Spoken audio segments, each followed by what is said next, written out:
Mike Tyson, knocking out grown men in under 90 seconds and terrifying an entire sport. In 1986, at just 20 years old, Mike Tyson became the youngest heavyweight champion in boxing history. He was worth tens of millions, unbeaten, unstoppable, and labeled the most dangerous man on the planet. But how many people know that behind those knockouts was a boy who grew up in fear, violence, and constant humiliation? Right after those knockouts, the cameras followed Mike Tyson into the locker room. No roar. No celebration. Just silence. While the arena was still shaking, Tyson sat alone, staring at the floor, his hands still wrapped, his chest rising like he had just survived a war. Outside, thousands screamed his name. Inside, there was nothing but tension, paranoia, and a kind of fear that never left him. By 21, Tyson owned mansions, luxury cars, and private jets. By 22, he was making more money in a single night than most people would earn in a lifetime. Opponents admitted they were already defeated before the bell rang. Some barely lasted 30 seconds. Commentators called him a force of nature. Fans called him a god of destruction. But late at night, Tyson couldn't sleep without lights on. He trusted no one. He felt hunted, not admired. The same rage that ended fights instantly was eating him alive. Every punch carried something older than boxing, years of humiliation, beatings, and being powerless as a child. Fame didn't quiet those memories. Money didn't protect him from himself. In fact, the higher he climbed, the more violently he began to fall. The world saw a monster who couldn't be stopped. But what happens when a man built entirely on fear finally loses control of it? Mike Tyson was born in 1966, in Brownsville, Brooklyn, one of the most violent neighborhoods in New York at the time. It wasn't a place that raised children. It was a place that tested who would survive. Crime was normal. Fear was constant. And safety was something Tyson never knew growing up. His father was absent. His mother was exhausted, struggling to keep the family together while the streets slowly raised her son instead. As a child, Tyson was small, soft-spoken, and painfully vulnerable. He had a noticeable lisp. He avoided eye contact. Other kids sensed weakness immediately, and they attacked it without mercy. He was beaten, robbed, humiliated. His clothes were stolen. His dignity was taken. Sometimes the bullying turned physical. Other times, it was worse, laughter, mockery, and the message drilled into him daily that he didn't matter. Fear followed him everywhere. On the way to school. On the walk home. Even inside his own building. Tyson later admitted that as a boy, he lived in a constant state of panic, always waiting for the next hit, the next insult, the next moment he would be made to feel small again. He learned early that crying only made it worse. So he swallowed it. He buried it. At home, there was no refuge. Poverty pressed in from every direction. The apartment was cramped. The neighborhood was loud, chaotic, and unforgiving. Tyson spent hours alone, hiding in corners, trying to stay invisible. He began stealing and getting into trouble at a young age, not out of cruelty, but survival. Arrests came early. Reform school followed. Authority figures didn't see a child in pain. They saw a problem that needed to be controlled. Then something shifted. For the first time in his life, Tyson discovered a feeling more powerful than fear, anger. Not the loud kind. The quiet, boiling kind. The kind that stayed inside his chest long after the bruises faded. He realized that when he fought back, the bullying stopped. When he became violent, people backed away. Fear, he learned, worked both ways. That lesson changed everything. Violence became his armor. Rage became his shield. It was the only language the streets respected. And slowly, the scared boy disappeared behind a hardened exterior. But the fear never left. It simply went underground, fueling every punch, every outburst, every act of self-destruction that would come later. As a teenager, Tyson drifted further from school and deeper into trouble. His future looked painfully predictable: prison, addiction, or death. No one expected more from him. No one imagined greatness. Least of all him. By the time he was arrested again and sent to a juvenile detention center, Tyson believed what the world had been telling him since childhood, that he was destined to fail. And then, inside that locked facility, something unexpected happened. He met a man who didn't see a criminal, a bully, or a lost cause. He saw raw potential. A man who would soon give Tyson something he had never had before: structure, belief, and a purpose powerful enough to redirect all that fear and rage.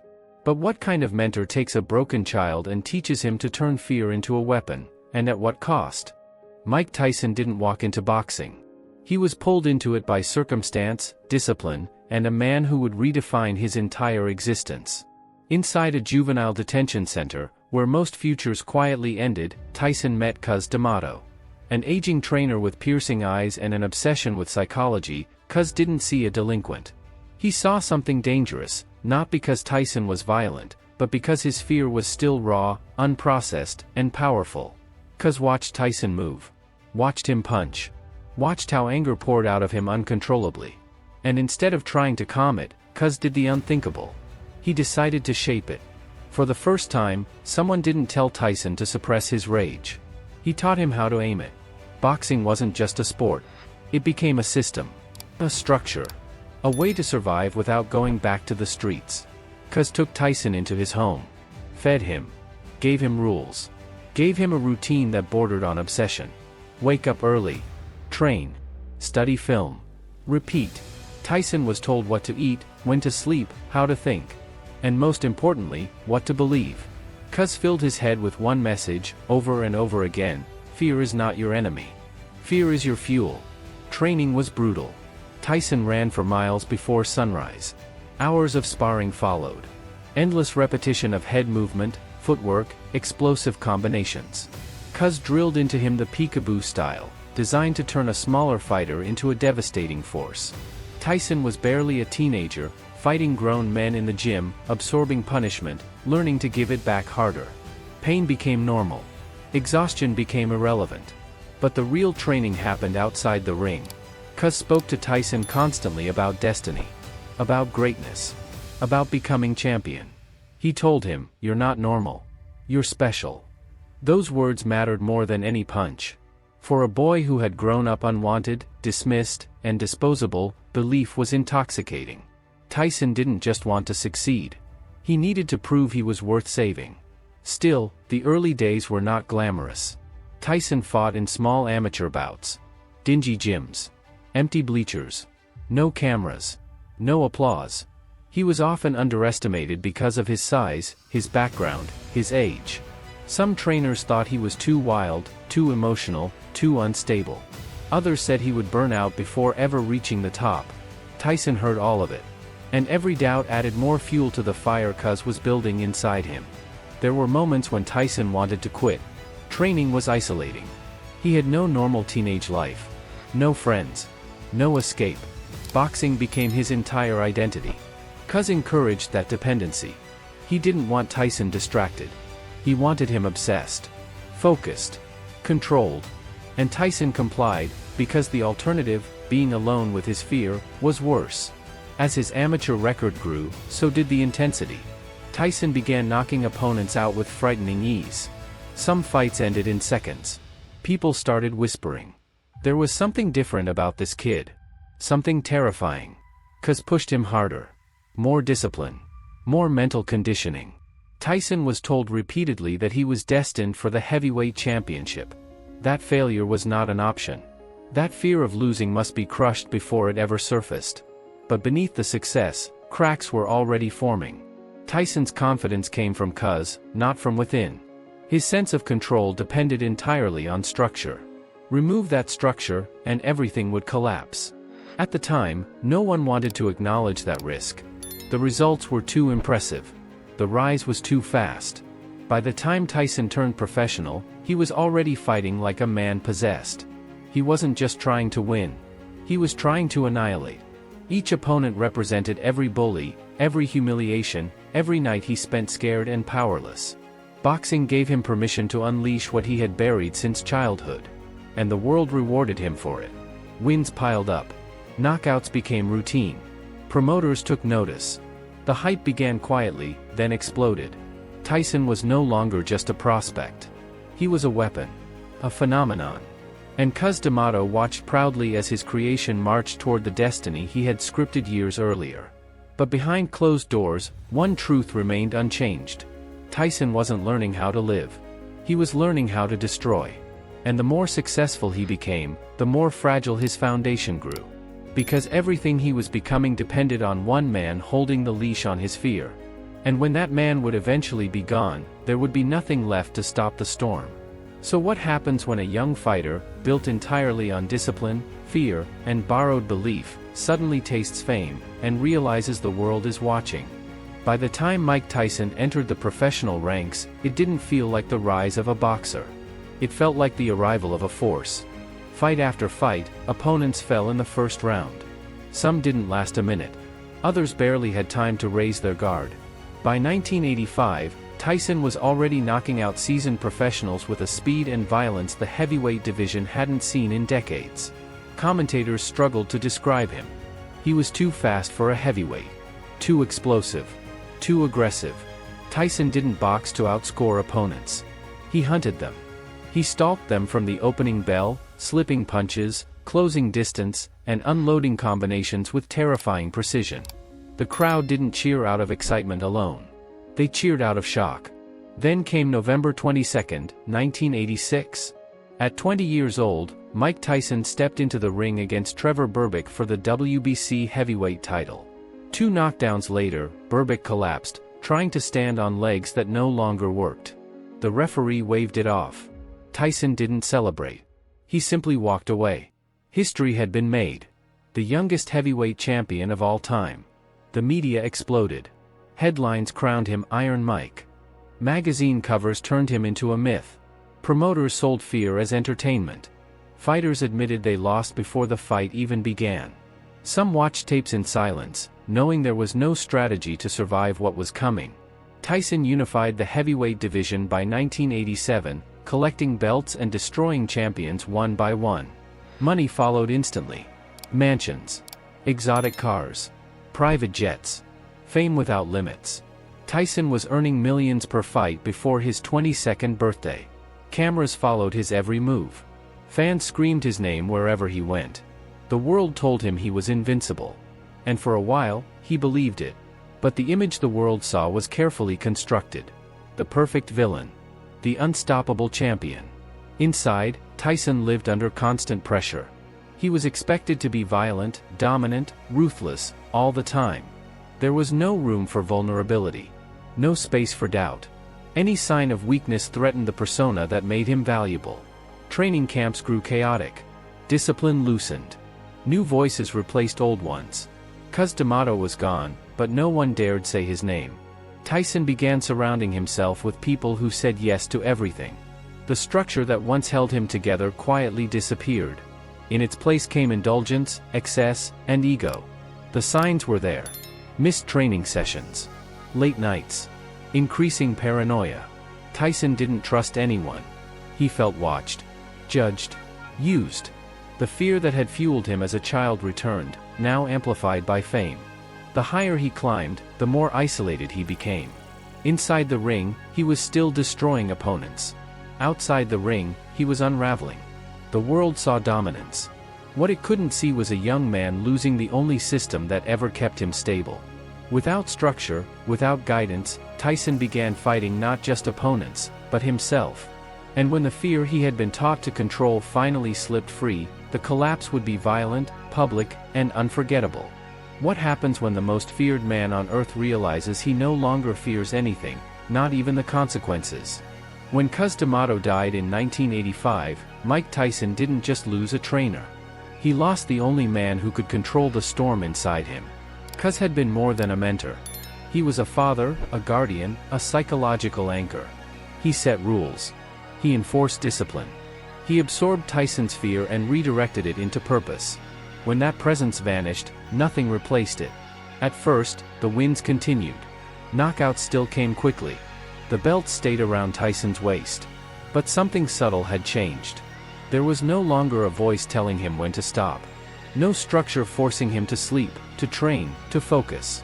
Tyson began to test his freedom the same way he tested opponents, aggressively, recklessly, without limits. Money flooded in faster than Tyson could process. By his early 20s, he had access to everything he had been denied as a child. Luxury cars. Mansions. Women. Power. People stopped saying no. They laughed at his jokes. They agreed with his decisions. They fed his ego while quietly draining his stability. Tyson later admitted that he didn't know who to trust, so he trusted no one, except his impulses. Training camps became chaotic. Discipline eroded. Workouts were skipped. Nights grew longer. Tyson chased distraction to silence the thoughts he didn't know how to face. The fear returned, not the fear of being beaten, but the fear of being exposed. The fear that without violence, without dominance, there was nothing left underneath. Inside his head, rage never rested. Tyson had been taught to weaponize fear, not understand it. He was never taught how to sit with pain, how to process abandonment, or how to regulate emotion. Boxing had been the outlet. Now fame magnified everything. Every insult felt personal. Every challenge felt like an attack. Every loss of control demanded retaliation. Then came February 11, 1990. Tokyo. A quiet challenger named Buster Douglas stepped into the ring as a 42-1 underdog. No one believed he could win. Tyson didn't believe he could lose. He trained poorly. He ignored warnings.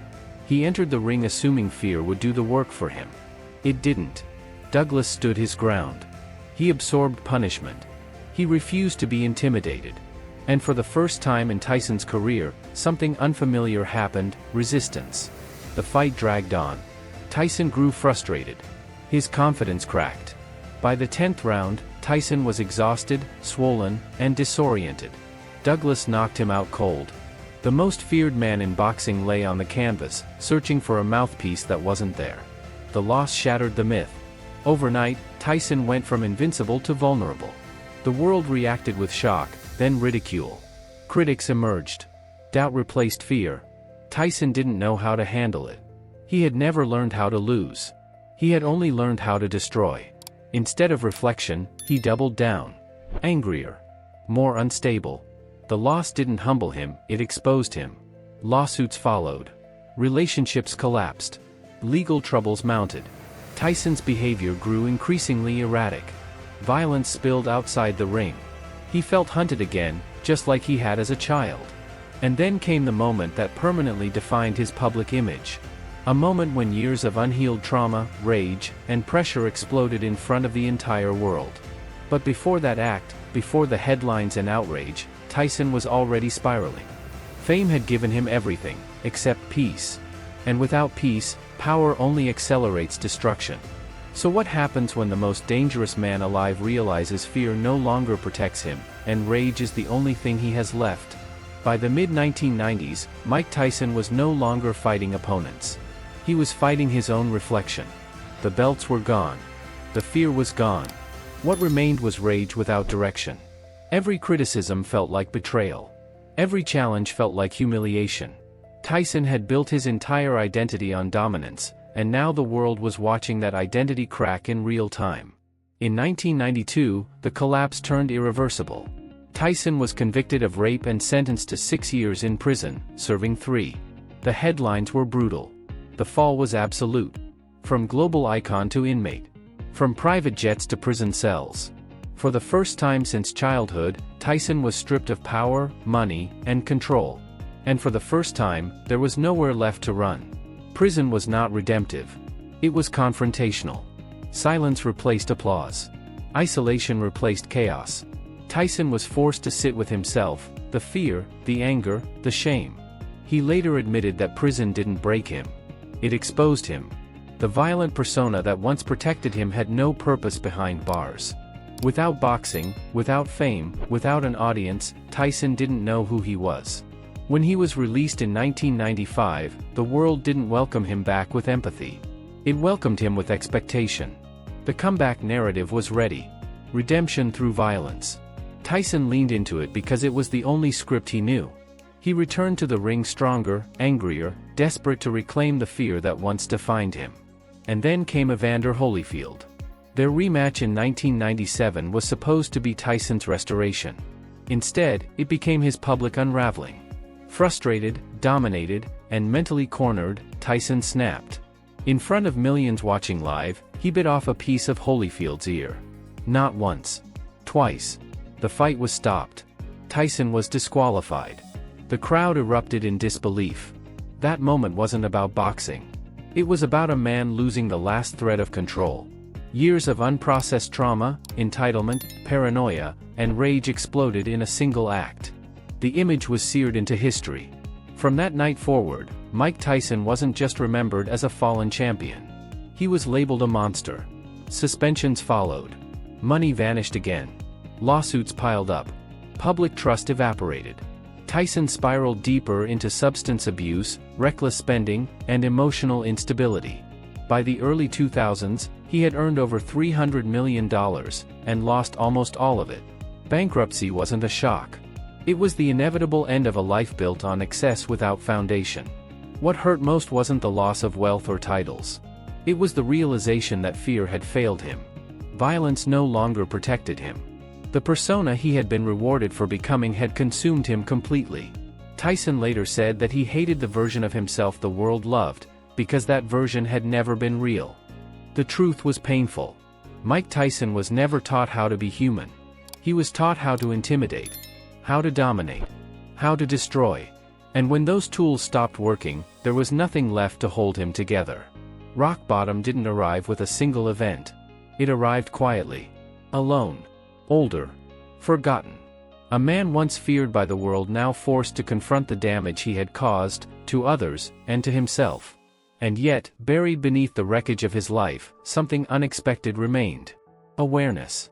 The slow, uncomfortable understanding that rage was never strength, it was armor. And armor eventually rusts. So when everything is gone, the fear, the fame, the money, the violence, what kind of man is left standing? The real turning point in Mike Tyson's life didn't arrive with a championship belt or a sold-out arena. It arrived in silence. In moments when no one was watching. After the suspensions, the lawsuits, the bankruptcies, and the endless headlines, Tyson was forced to confront a truth he had spent his entire life running from. Violence had given him power, but it had never given him peace. For years, Tyson believed rage was his identity. Fear was his fuel. Dominance was his worth. Without them, he felt empty. But as the chaos slowly burned itself out, something unfamiliar crept in: reflection. Not the glamorous kind. The uncomfortable kind. The kind that asks questions instead of offering excuses. Tyson began to talk. Not to reporters, not to fans, but to himself. He started revisiting his childhood, not as a legend looking back, but as a damaged boy finally trying to understand why everything had gone wrong. He acknowledged the fear he never processed. The abandonment he never healed. The way violence had been rewarded so early that it became his only language. This was not a heroic transformation. There was no sudden clarity. No dramatic redemption arc. Growth came slowly, painfully, and often publicly. Tyson struggled with addiction. He relapsed. He embarrassed himself. He failed again. But something fundamental had changed. For the first time, he stopped pretending he was invincible. Tyson began therapy. He spoke openly about trauma, mental health, and emotional regulation, topics that would have once been unthinkable for the man the world knew as Iron Mike. He admitted that fame had amplified his wounds instead of healing them. That money had removed consequences instead of teaching responsibility. That the persona people feared was built to protect a terrified child who never learned how to feel safe. He also began dismantling his ego. Slowly, reluctantly. Tyson confessed that he hated the image the world celebrated, because it trapped him in a role he couldn't escape. He realized that as long as he was trying to live up to the monster, he would never become a man. Letting go of that identity felt like death, but it was necessary. Financial collapse forced humility. Bankruptcy stripped away illusions. Without excess, without entourage, without constant validation, Tyson learned to live smaller, quieter, more honestly. He took responsibility for his mistakes without justifying them through pain. He stopped blaming the world. He stopped blaming his past. Not because the past didn't matter, but because he finally understood that healing required accountability. Tyson also began to speak to younger generations. Not as a warning sign. Not as a success story. But as a living contradiction. He told them that talent without emotional discipline is dangerous. That power without self-awareness becomes self-destruction. That fear ignored does not disappear, it multiplies. In interviews, Tyson no longer glorified violence. He talked about regret, about the cost of never learning how to regulate emotion, about how being feared feels empty when no one truly knows you. These weren't rehearsed sound bites. They were confessions. Raw, uncomfortable, human. The rebirth wasn't about reclaiming greatness. It was about redefining it. Tyson stopped chasing admiration. He started chasing understanding. He accepted that some damage could never be undone. Some relationships could never be repaired.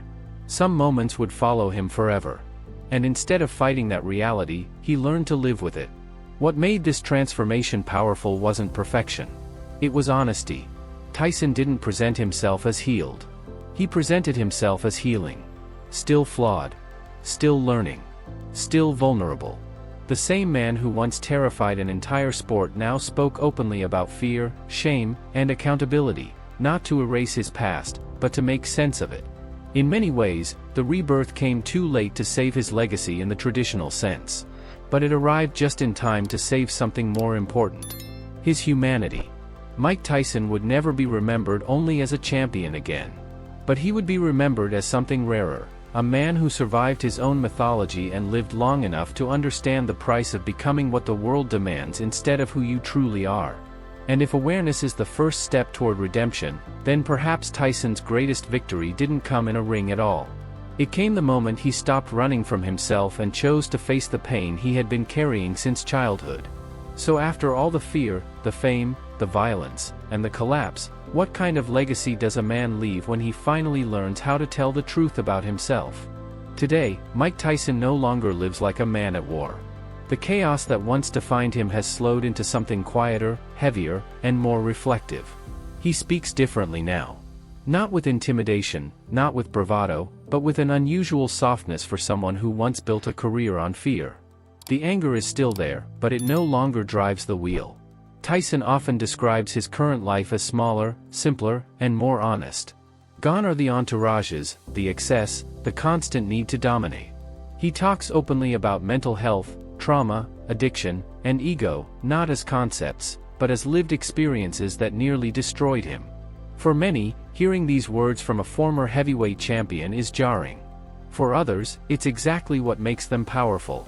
He acknowledges that fame did not save him. It delayed his healing. It rewarded his worst impulses and punished vulnerability. Tyson admits that if he had never become famous so young, he might have learned how to regulate emotion before power magnified his wounds. This level of self-awareness doesn't erase his past, but it reframes it. In recent years, Tyson has become something unexpected, a cautionary voice. He speaks to younger athletes about discipline beyond training, about identity beyond success. He warns them that talent without emotional maturity is dangerous. That money cannot replace structure. That being feared is not the same as being respected. These are lessons he learned too late, but lessons he insists others don't have to repeat. His legacy, then, is complicated. In boxing history, he will always be remembered as one of the most dominant fighters ever, explosive, terrifying, unforgettable. His knockouts are still studied. His style is still copied. His name still commands attention. But that legacy alone is incomplete. The deeper legacy of Mike Tyson lives outside the ring. It lives in the conversations he started about trauma in men, especially men raised to believe violence is strength. It lives in his honesty about ego, shame, and accountability. It lives in the uncomfortable truth that success does not heal what pain created, and that without self-awareness, it can make everything worse.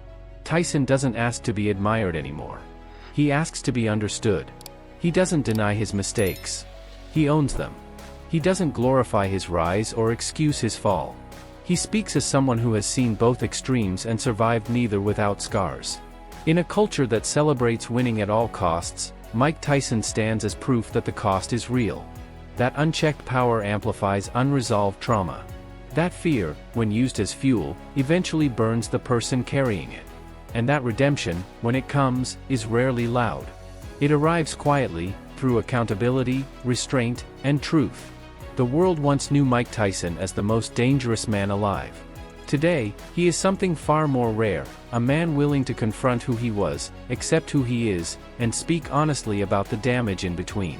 And that may be the most meaningful impact he will ever have. So when the applause fades, the belts rust, and the fear disappears, what remains is not the champion, but the human being behind the legend. Mike Tyson's life was never just about boxing. It was about what happens when a wounded child is given power before he is given healing. The world saw knockouts, belts, and fear. What it didn't see was the cost of never learning how to feel safe, how to be vulnerable, how to slow down and face pain without turning it into violence. Tyson's rise proved that talent and rage can take you to the top. His fall proved that without self-awareness, they can take everything away just as fast. There is no clean redemption arc here. No perfect ending. Only a hard truth. Success does not erase trauma. Money does not replace discipline. Fame does not teach you who you are. If anything, it amplifies whatever is unresolved inside you. Tyson learned that too late to protect his legacy, but not too late to reclaim his humanity. Today, his story stands as a warning and a lesson. Strength without emotional control is fragile. Fear ignored becomes destructive. And healing does not begin when you win, but when you stop running from the parts of yourself you don't want to face. Mike Tyson was once the most feared man in the world. But his greatest victory came the moment he chose honesty over ego, accountability over excuses, and self-awareness over denial. And if his story teaches us anything, it's this. The fight that defines your life is rarely the one everyone can see. So what's your story?